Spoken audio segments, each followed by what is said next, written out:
So it's really a animal activism message more than anything else. I think that my intent behind this work of art was I want to make something that looks cool.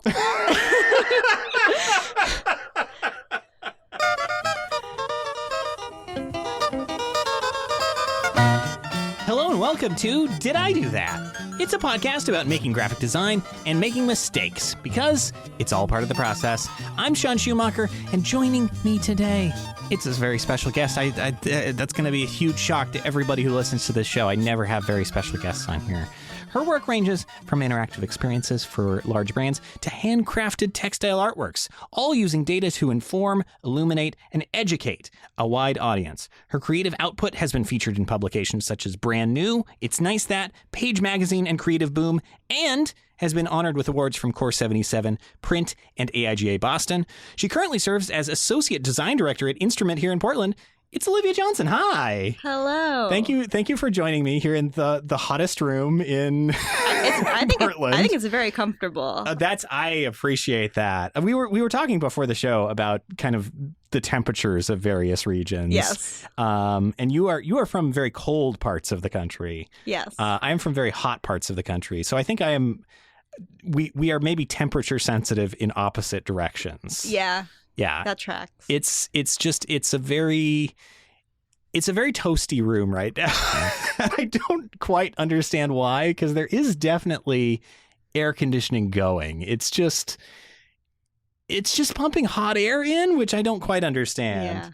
Yeah. I appreciate it. I think it's great. We were also talking a little bit before the show about the magic, the power of Barbenheimer. Are you psyched for Barbenheimer? I'm psyched for the barb. One half of that. Yes. We're psyched for the barb. What is fascinating about the internet's attachment to these two powerful movies is kind of the distinction in how they're being marketed. Yes. Barbie is kind of everywhere. There's cereals, there's dream houses. I just read last night that there's a sauce at Burger King, a pink sauce. What could it be? Appetizing. Yeah. Burger King, having not learned their lesson with the black buns that gave everyone digestive problems, continuing to put money down on the really weird food coloring zone. Oppenheimer, on the other hand, the only public stuff I've seen about it seems to be posts talking about how physically large the film is. The only thing I've heard about it is that it's also coming out the same day as Barbie. Yeah, that is the other key selling point, which is a very strange one. Yeah. I don't really know if they thought about what people would want to see in this movie. Yeah.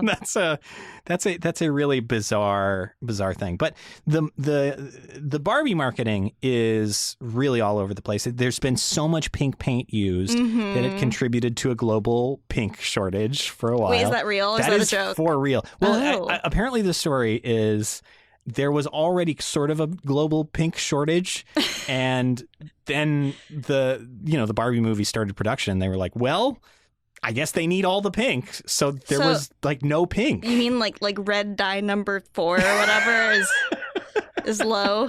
Yeah, something like that. But like thinking about, just how expertly marketed the Barbie movie has been, how ubiquitous it has been, made me kind of curious. Like the Barbie company has not always been as successful with their marketing. Okay, yeah. Mattel's had some hiccups. And just as you were coming into the studio this morning, I happened across this, which is an actual Barbie product. I'm gonna pass my. Okay. Wait. What year is this? Okay, no.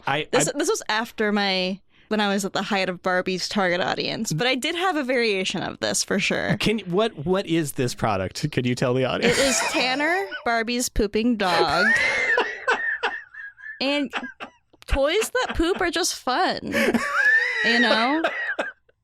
Wait, there's multiple toys that poop? Oh, there's tons of dolls that poop, and what? You feed them plastic food and then it comes out. It's fun. Oh, no. That's terrifying. Yeah, Tanner Barbie's pooping dog. It blew my mind. So Tanner Barbie's pooping dog came out in 2006. presumably on the tail of some of those other dolls that also poop, which maybe it's less horrifying that it's a dog and not a human human child. But they have really thought a lot about the pooping as a key component of this doll, which I kind of love. In addition to the dog just being able to poop, Barbie has some sort of weird pooper scooper. Well, it's teaching kids to be good neighbors. Yeah, but it looks like it's sort of a shotgun, sort of a poop shotgun that Barbie has.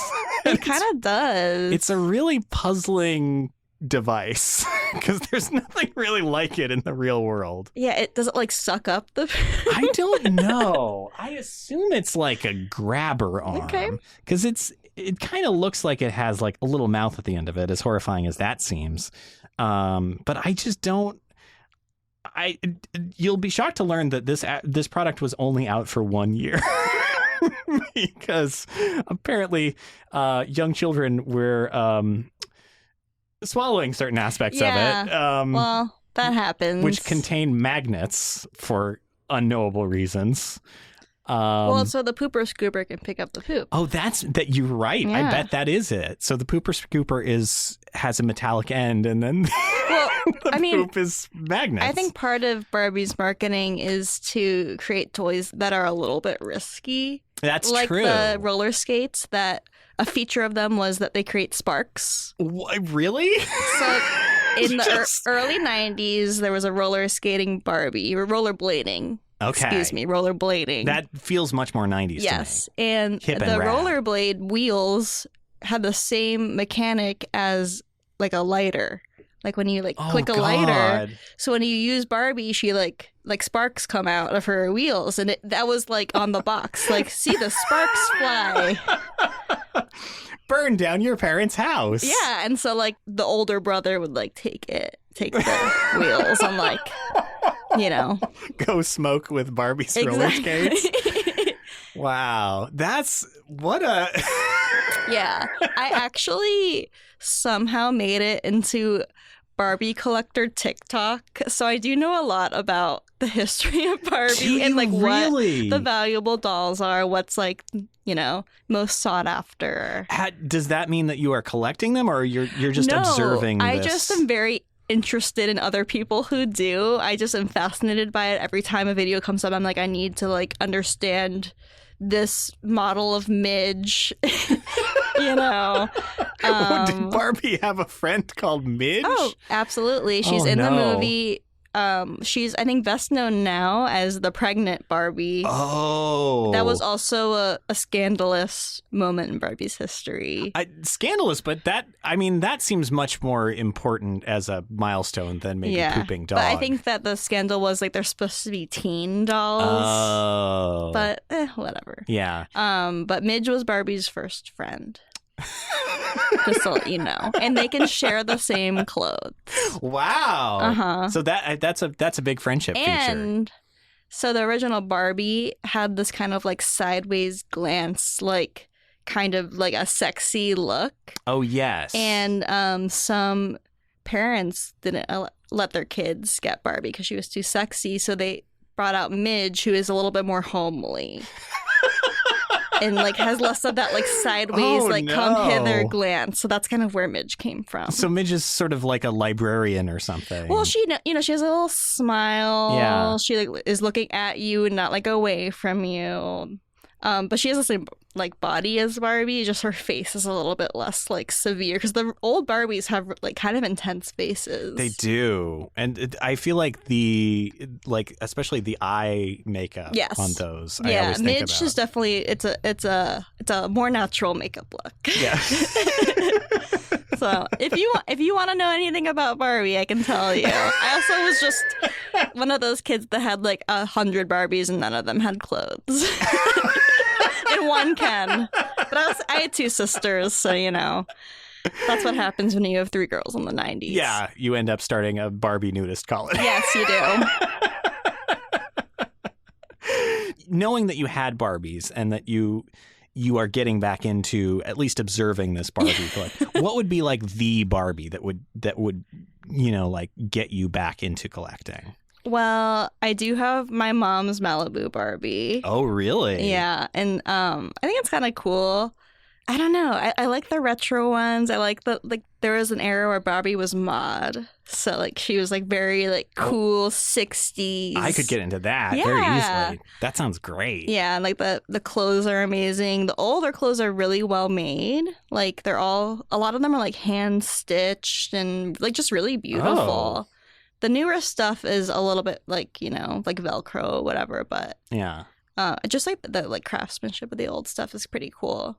Me. I can't even imagine having to like I'd never really thought of that until now, but yeah, the amount of complexity in sewing some of those outfits. Right. Well, especially in the early days when they didn't have like all of the Mattel like factories and stuff. Like it is really, and it was pretty expensive when you like look at inflation too. It was like not really, like the dollar store kind of vibe that you get now, And like most kids who got a Barbie, they had one Barbie because they would come with just a swimsuit. They wouldn't come with like all of the accessories and stuff, and then you would buy that separately. Yeah.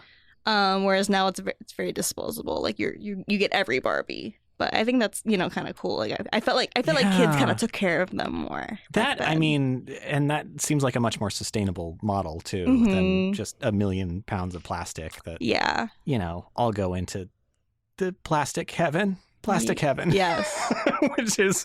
which is Earth. Yeah, it's sort of enlarging the circumference of the Earth every day with the remnants of the Anthropocene. So that kind of is a little bit of where maybe your mind started perhaps noticing aesthetic things, would you say? Like I don't think so no? with Barbie. I don't know. Like my dad's an architect. Oh, really? So, yeah. So, and I think like, having him in my life kind of encouraged me to explore art. But yeah, I just always liked drawing and making. I was very like introverted as a kid. I just kind of like to do my own thing. So that's kind of where it came from. And then I got into graphic design through Neopets. Wait, really? Yes. What were you drawing Neopet I was like drawing fan my art? pets, but I was also like coding my like pet pages and stuff. Like that's how I learned HTML, CSS, and then later MySpace. I got into it. So many people of our generation. Yeah, that's Neopets and MySpace. That's are how I the got entry into graphic points. design. That's how I understood that graphic design was even a thing. Yeah. So I've been desperately trying to get back in my Neopets account. Well, I heard recently that they are trying to kind of reboot They Neopets. are. Yeah. And I was like, ugh. I like used like an old Yahoo email, and I was like contacting Yahoo's customer support, and like you have to like pay for like premium support from Yahoo and all the. But yeah, I couldn't get in. So I was gonna say Yahoo as a company doesn't feel like they're well positioned to have any customer support. I know. At all. Yeah. So I really am legitimately kind of like sad I can't get back into it because I put so many hours of my life into my Neopets profile. Like that's like where my career came from. Do you have any like recollections of which Neopets were your favorite? Like I like the rare ones, the ones that cost a lot of Neo points to get. How did I Neopets like was right after my time. I think I'm just slightly too old. Did you have to buy the Neopets? Is that how it worked with? No. They were free, but then like there are some special pets that like hatch from an egg. You had to buy the egg. Oh. Or you would like buy a special potion that transformed the Neopet. Into a different Neopet? Uh-huh. Oh. Or you could like zap them with a lab ray. So there's certain aspects of gambling at play with these. They're actually literally were games like slot machine games that you had to be 13 to play. And Neopets is also where I learned about the stock market. Oh yeah, because there's the whole. It's sort of a similar thing to like the Animal Crossing. Like certain things have definitely high days and low days. But like what I learned was just buy every day. Buy 1,000 stocks in the cheapest option, and it's just like saving for retirement. Now you just invest in. The S&P 500 regularly, and then eventually you'll get out ahead. Yeah. That's like truly how I learned it. Like, Was there ever a Neopets market crash? so there are only historically in the very early days a couple of like the little tickers that like crash, but like I don't think it ever happened again. No Neopets Black Fridays. Not that I recall. So you're doing some coding on your Neopets account. Mm-hmm. You're doing some coding on your MySpace. Like that's kind of where you're entering into graphic design essentially. Yeah. And this was kind of around your high school days, would you say? Yeah, I think Neopets was a little earlier. That was like more middle school, but then MySpace was definitely high school. Like, did you have like graphic design classes at your high school? We had a Flash class. Hey. And I like learned how to make a website in Flash, and I'm like, this is going to be great. Yeah. Like, I'm going to use this.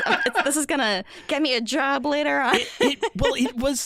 Flash was very easy to use. I've said a couple times that was my entry point into design. Well, and like animating in Flash too was so fun. Yeah. It's so intuitive.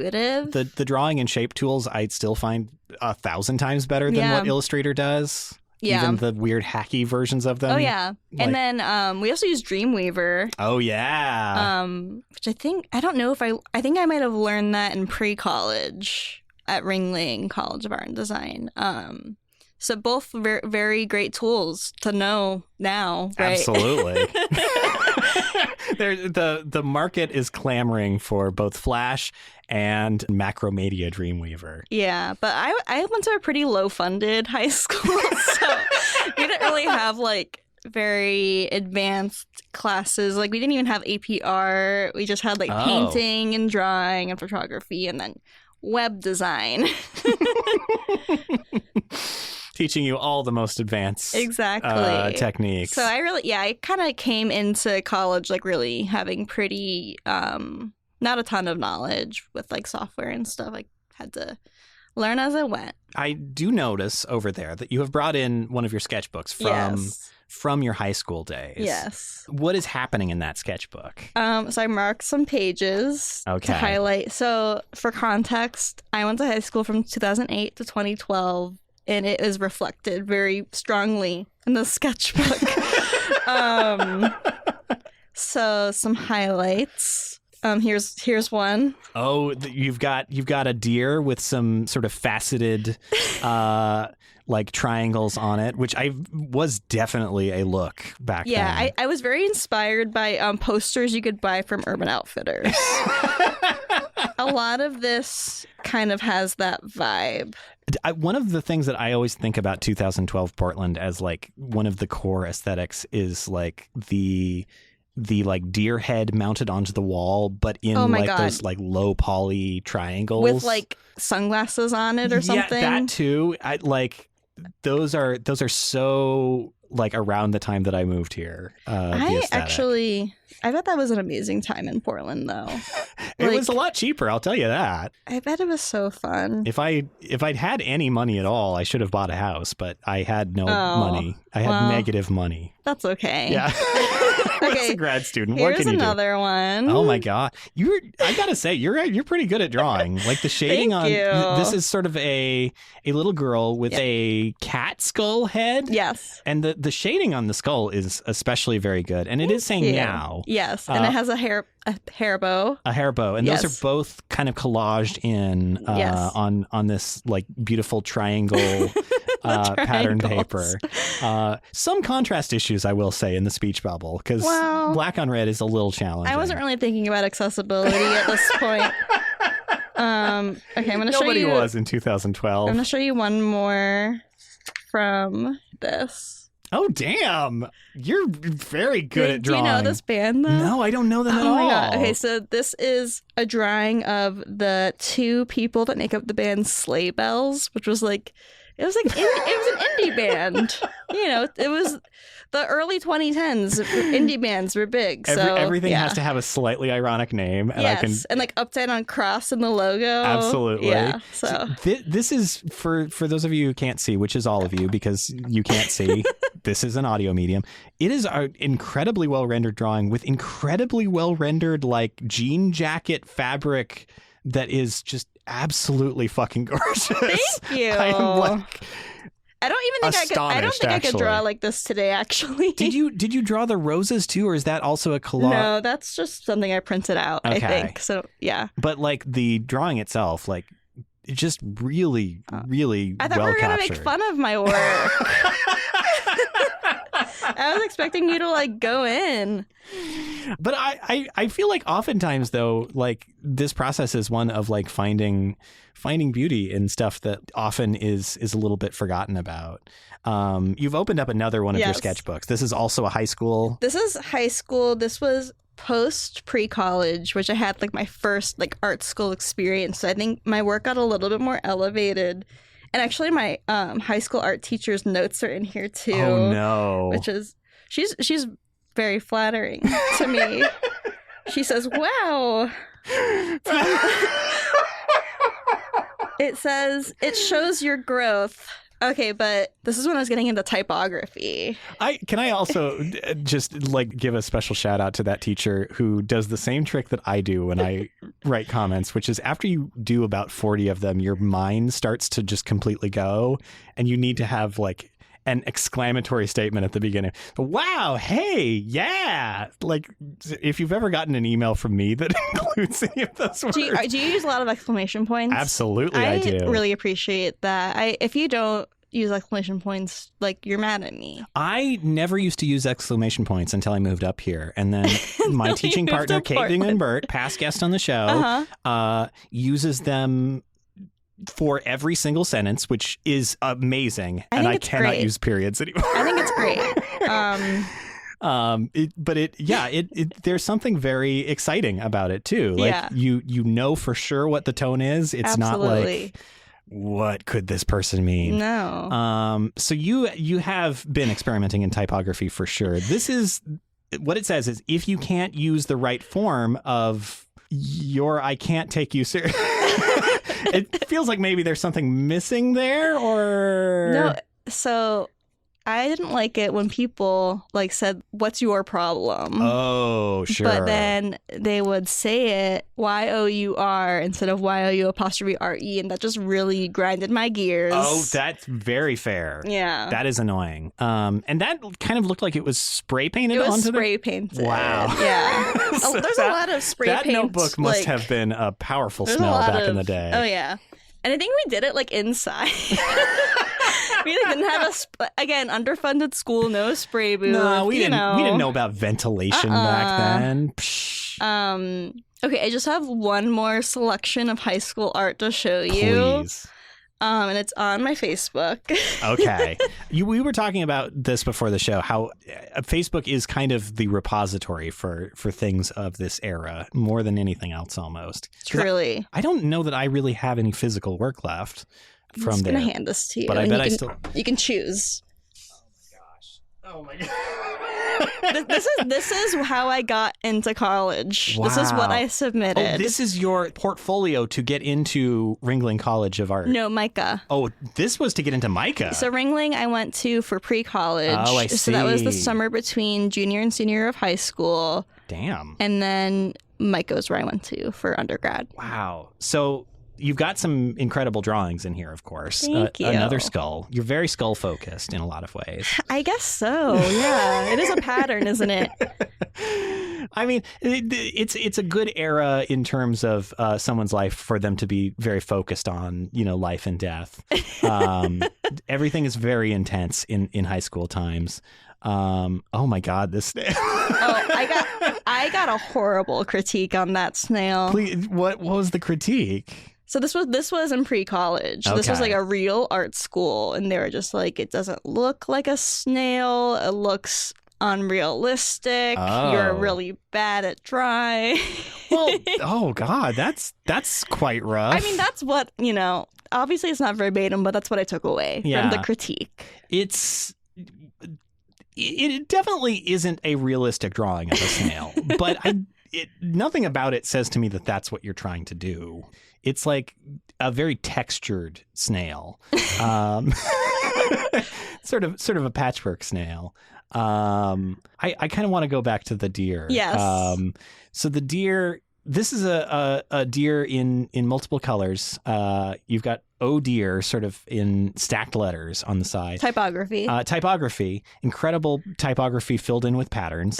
The deer is also covered in patterns, I should say. All the shadow parts of deer are wavy patterns, but the deer is talking about a shotgun. The deer has murder on its mind, I think. No, the deer is talking about how it doesn't want to get murdered. Oh, I see. That's why it says "oh dear," because deer are popular. It's popular hunting game. That is true. It's deep. It is deep. So it's really a animal activism message more than anything else. I think that my intent behind this work of art was I want to make something that looks cool.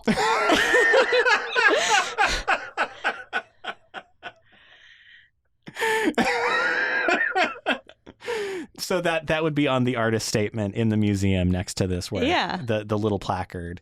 It is cool. It's got some color. I want to make something that Urban Outfitters would sell. This would absolutely be for sale. That was definitely my intention with this period of art making. Yeah, it's got the pinks and the greens and the sort of washy tonality on top of a very graphic image that I think is so key to that kind of thing.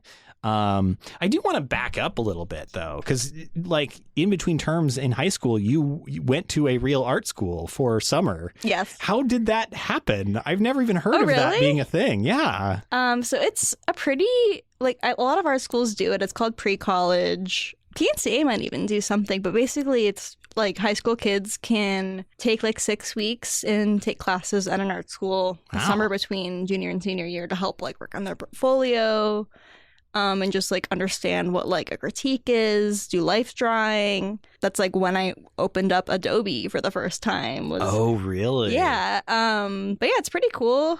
It's kind of like summer camp for art kids. Yeah, basically. And you're hanging out in Florida also during this. Yes. Which must be quite the change from the Midwest. Yeah, I thought it was cool. I was like, ooh, Florida, that's exotic because I'm from Ohio. Yeah. You know? Sun and sand. Definitely formative. I actually still have one of my best friends I met during pre-college. And we've never lived in the same city, but we still stay in touch. She was in my wedding. Wow. But yeah, it was cool. It definitely made me a snob. When I went back for my senior year of high school, I was like, oh, I'm above all of you people now. Oh, so you kind of study abroad syndrome a little bit. Yeah, study abroad in Sarasota, Florida. the most international of cities. Yeah. Yeah. So, and before that, had you kind of been, I imagine you would have to be fairly sure that this is what you wanted to do. Oh yeah, I had never had any doubts, never wanted to change my major. Yeah. In terms of being able to start my career pretty young. And from essentially this work, the packet before us, you got into Maryland Institute College of Art. And from that, you would have had to move to Baltimore. What? Yeah.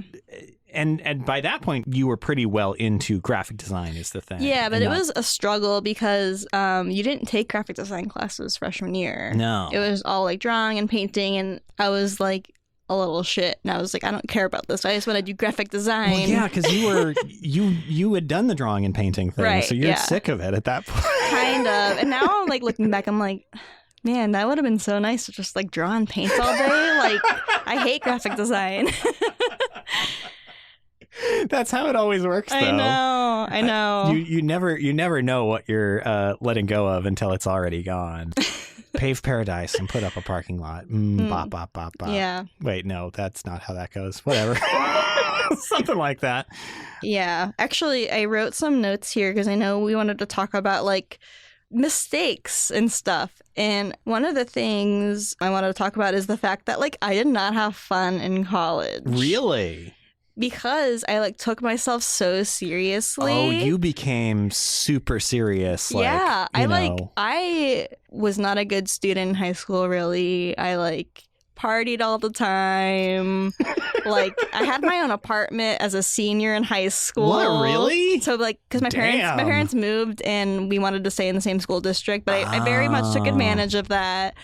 And then in college, well, I met my now husband, like the first month of college. Wow. But also, I just like, it was also 2012 when I started college, and it was like the recession was still a very real thing. And I was just like, I need a job. Like every choice now I make has to be towards getting a job. And so, like, I didn't, like, really go out much. I, like, took all of my assignments super seriously. I, like, didn't have fun. And now I'm like, man, like, I should have relaxed. Because so many kids I went to school with who, like, didn't give a shit, like, they have the same job as me now. Yeah. You know? So I would say, they got like, to party it up. Yeah, I would be like, just chill out. Like, it's not that serious. But, like, back then, just getting a job felt like a big goal. That is a great thing to bring up, because I think going into the economic situation that we're probably looking at, right? I think a lot of folks are getting into that same mindset of like, you know, if you want a job in this like environment of uncertainty, you have to be like 1,000%, when, you know, that really only leads to burnout. Totally. Yeah. So, I mean, it definitely is similar in a way, but also it's like things are harder now, but like you'll find a job. Yeah. Like you will, even if it's not like the perfect job right out of school. But for me, I was just like, I have to get my dream job out of school. Like I did like 5 internships. Like I didn't like have fun in the summer. You did 5 internships? That's so many internships. Yeah. Like I did an internship after freshman year. Wow. I did one after sophomore year. I did 2. I guess I only did 4. Still, that's a lot. Right, yeah. So, and that you did one after freshman year is kind of astonishing, because that nobody does that. I know, but I was like, I'm not going back to Ohio. So, you're in the exciting city of Baltimore now. Baltimore is actually very exciting. I've heard it's actually kind of cool. It's a little too exciting in some aspects. Yeah. What can you do? Had you wanted to stay in Baltimore permanently, or? So at first, maybe. What actually happened was I got mugged the summer between my junior and senior year. I think if I didn't get mugged, I might still be there.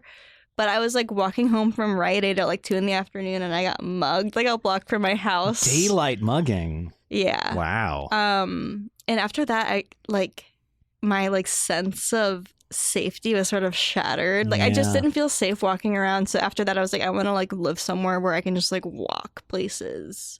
And like you don't really, it's something you really take for granted, I think, in most places, just being able to walk without looking over your shoulder all the time. Yeah. Or being able to walk around at all. Which, you know, I mean, most cities in the U.S. is nearly impossible. Yeah, definitely. So after that, I was like, okay, I'm like ready to like move on to somewhere else. And my then boyfriend, now husband, went to grad school at RISD. So that's where we went, Providence. Up in beautiful Rhode Island. It is beautiful. Are you being sarcastic? No, I've never been to Rhode Island. Oh I my have gosh. no idea what it's like. It is lovely. I mean, the winters are awful, but Providence is the cutest little New England college town. It's just like cobblestone streets and hills, and it's very charming. Okay, this actually sounds very good. Yeah, definitely recommend. It's much better than Boston. It blows Boston away by miles. Boston is kind of just like a sports guy city, which is not really my vibe. I can't imagine. I've never heard of anyone being enthusiastic about Boston sports, so I obviously have no cultural You obviously touch haven't point. been to Boston. No. Do they have a sports team there? Any sort of sporting team? Just the Patriots and the Red Sox. Oh, you know, I think I've heard of them. Yeah. Maybe. I actually have a really intense hatred for the Patriots because. Do you want to hear the story? Please. Okay. So I took a trip to Reykjavik.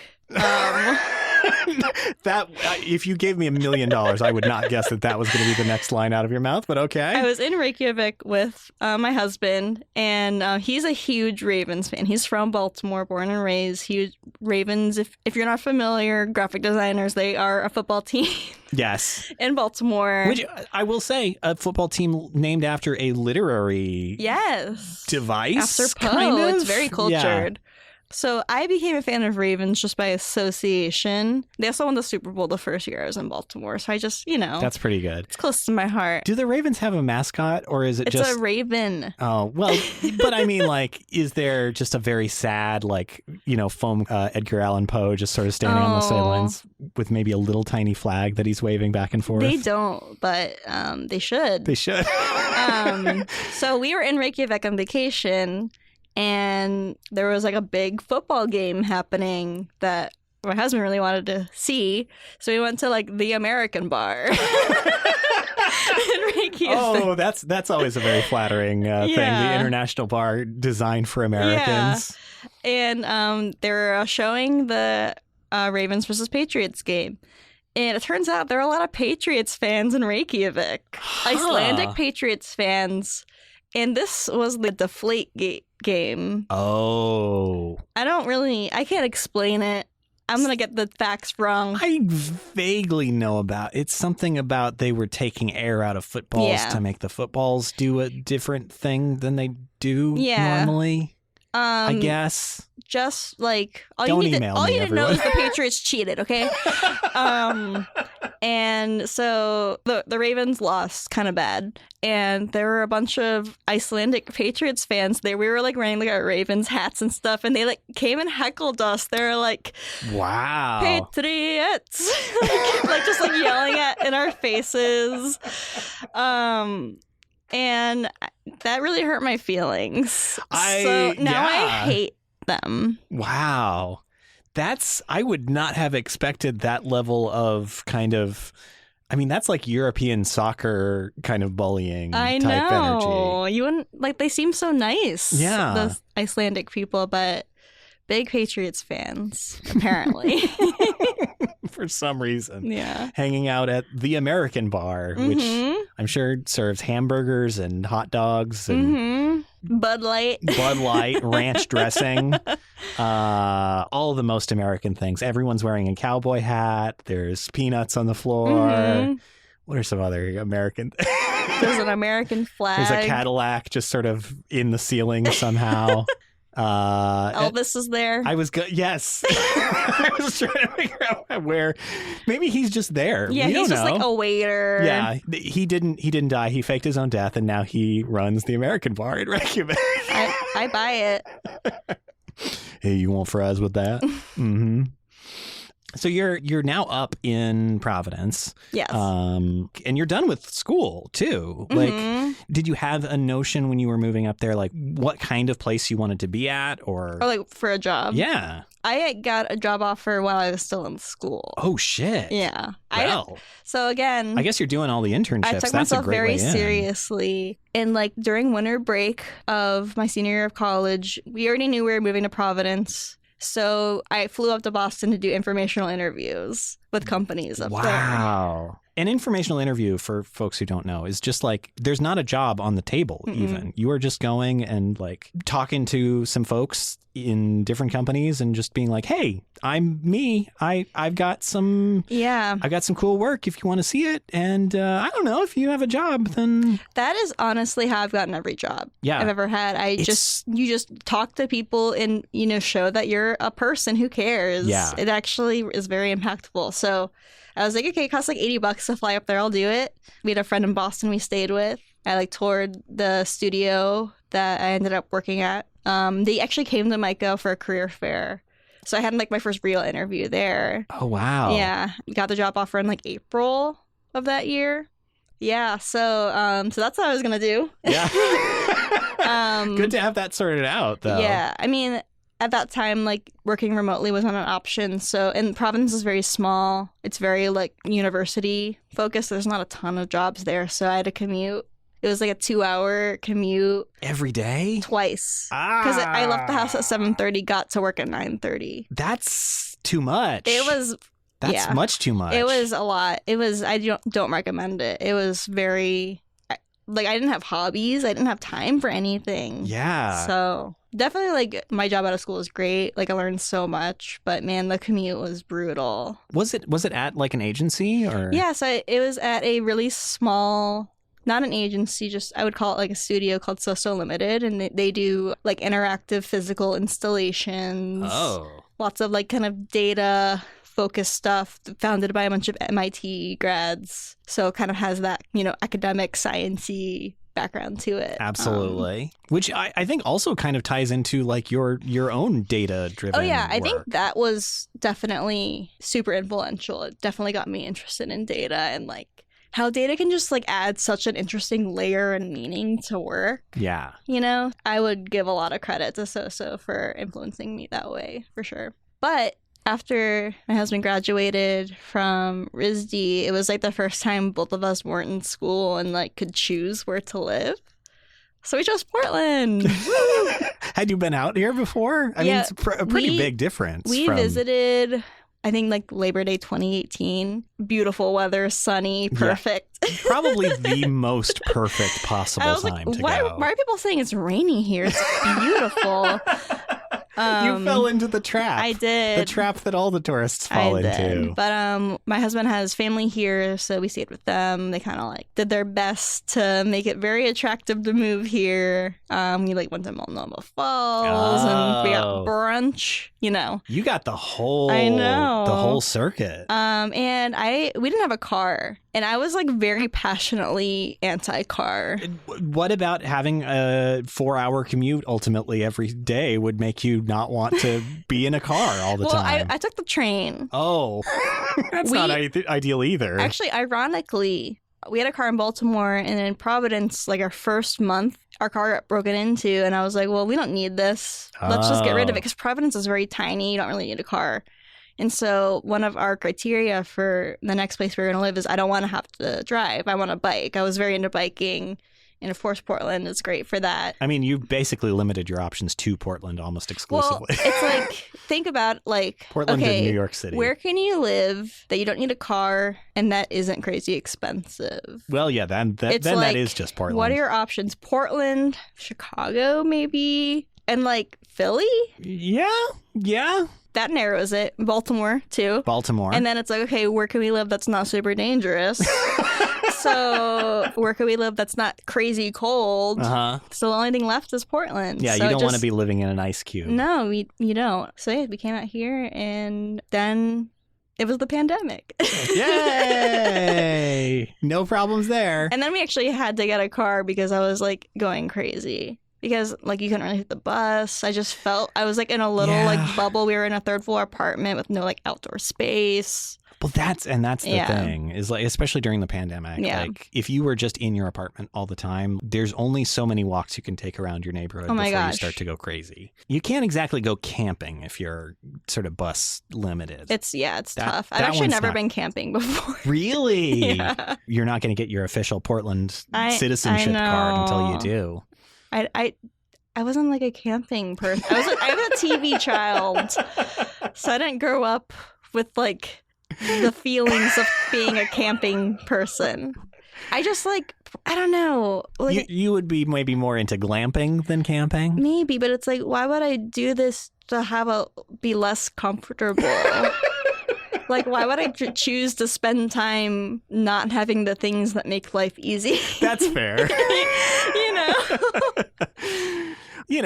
That is a big downside of a lot of camping situations. You may be going to a place that, say, doesn't have heat. I need to, like, go with a person who's, like, good at camping. Well, yes. Although that can kind of be a trap, too. Like, really? I have a friend who is a very avid backpacker.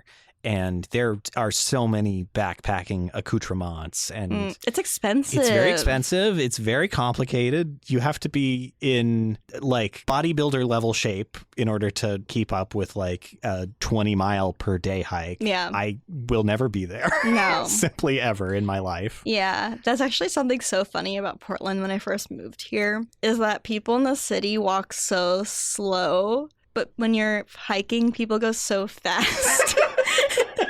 Like, I'm like always like lapping people when I'm like walking down the street, but then like people are lapping me when I'm like trying to like enjoy the view. Yeah. Well, they just want to stop and smell the dog poop walking around the city. But like, hiking, we got to get past these trees. I know. There's more trees. Shit. It stuck out to me. It's a very odd energy. Yeah. The two Portlands.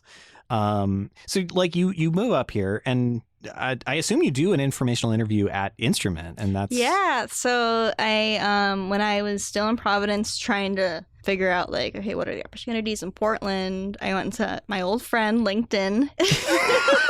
everyone's favorite social networking site, LinkedIn. Exactly. And I was like, okay, who at Instrument do I have an in with?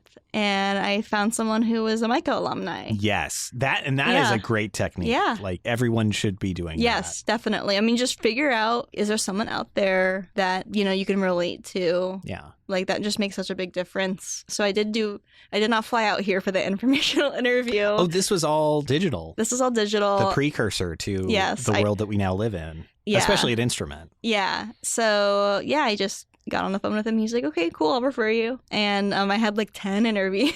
Oh, wow. It was a long process. It was kind of scary because like I had never had like a gap in employment before. Like, after school, I like just immediately got a job. But I had left my job at So because I was like, I need a break from the commute.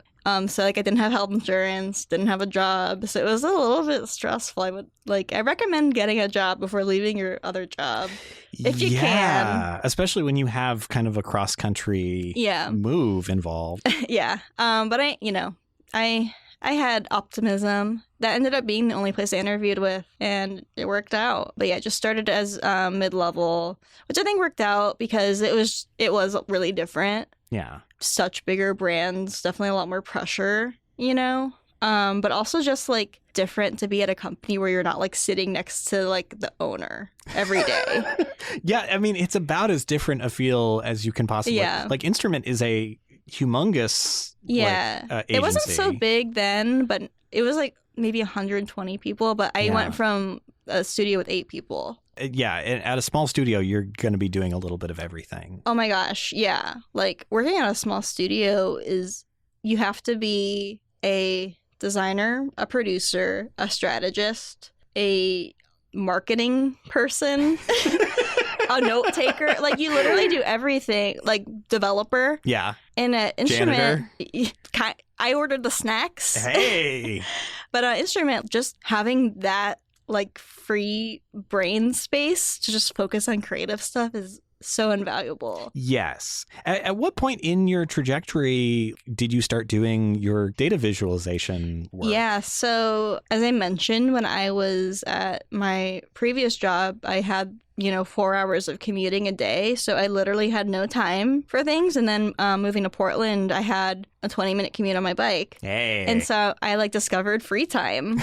Like, oh my gosh, I literally didn't know what to do with myself. Wow. Like getting home at 5:30. I was like, oh my gosh, like what? It's still light out. What do people do? And so that's kind of how I started to get into like a thing called hobbies. Which I hope to have some someday. I had never had like a hobby before. Yeah, really? Well, like, as a kid, kind of, but like, I took myself very seriously, as I said. It was all work all the time. And now it's like I have this freedom to like pursue things and passions.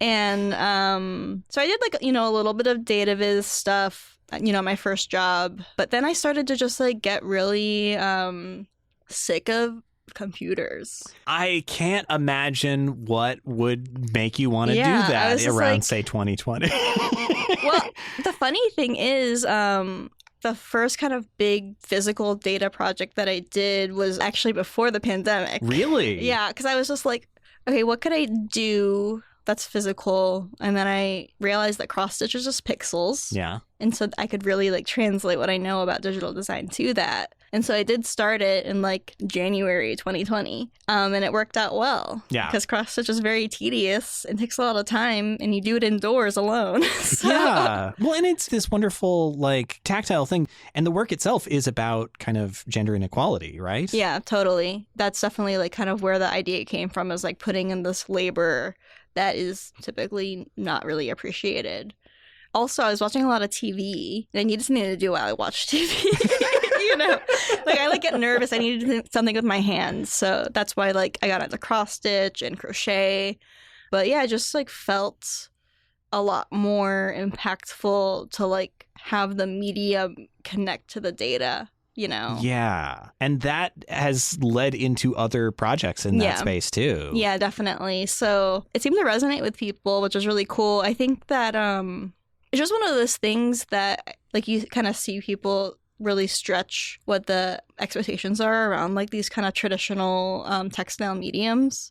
But I think like it was a lot of people's kind of first exposure to like using the craft in such like a non-crafty way. Yeah. Like non-kitschy way, I guess. But yeah, I just wanted to, you know, continue to explore like what mediums I could use to inform the work and also just really highlight things I care about. Yeah, like activism too. No, absolutely. Because I just think when people see a bar chart accompanied with an article, most people don't really like look at it. People don't really take it in as much. So that's kind of where like, okay, if I create something that maybe even at first glance just looks like art, you know, that brings people in, they'll actually like take in the information and learn something. And that has kind of led into other things too. Like you have a class on Domestica where you actually kind of teach people how to do this. Yeah, I mean, I do my best. How did that come about? How did you get into that? They just reached out to me and I was like, are you sure?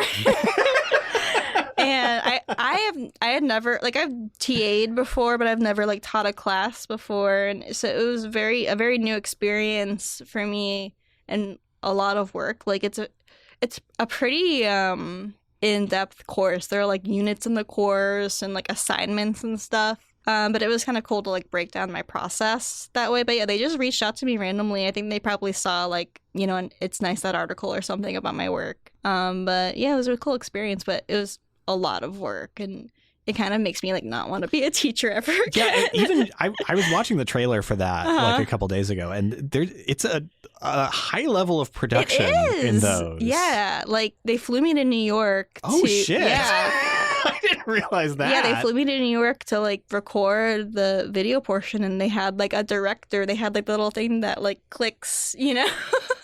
Yeah, it was cool. It was cool to also just kind of be recognized as someone who like has the authority to teach this, because I just kind of did it for fun. Yeah, you know, it's been cool that it's just been connecting with people. Yeah, and if people do want to find that, like, where can they go and like look at it?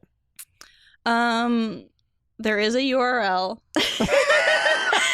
It's linked off your website, I think. It is on my website. It's o-j.co. So you can see it there. I think it's also in my Instagram bio. But if you just Google like Olivia Johnson Domestica or Olivia Johnson Data Visualization, it should come up. Yes. And if they want to see more of your work just in general, that's also the way to do it. Sure is. I did this all in the wrong order. I don't know what's wrong with me today. I think the heat has gotten to my brain, and I don't know why that is. I'm a little frazzled, but I appreciate you so much. You're doing great.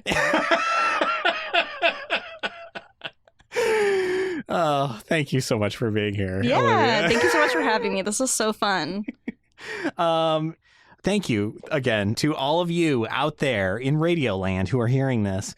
If you like this show, whether you're hearing it for the first time or you are an old listener who's just heard all of them and is sick of the sound of my voice, and fair enough, why not subscribe to this show in your podcast player? I mean, I guess you shouldn't subscribe if you're sick of the sound of my voice. That seems like a sign that things have gone awry in our relationship as listener and host. Maybe you should find another show if that's your thing. But if you like it, listen to it, and then you can hear more of me. Boy, this is really good. You got this. What's wrong with me today? You can find this show on your podcast player of choice by searching for the show's title, but why not pay a visit to the wonderful website that I built for it? Did I do that? .design. That's where you can find all the good images that go along with each and every episode, including this one. And you can also find those images delivered directly to you on Instagram. You can listen to the show on YouTube. It's not a video show, so don't expect that there. If you want to embarrass yourself publicly by showing support for us, why not go to LinkedIn? We have a LinkedIn that is active once again, and it is something. Shout out to LinkedIn. Yeah, 2023, make LinkedIn weird again. Yes. You can also go to fontroversy.com and check out the wonderful new podcast that I produce that is hosted by my student Lena Hall and is produced by students of a class of mine here at PSUGD. It's a really wonderful, fun, weird time, and I would totally encourage you to check it out. I am Sean Schumacher. This is Did I Do That? And as we always say at the close of every episode, did I do that? our first Urkel in a long time. Thank you. All right, bye.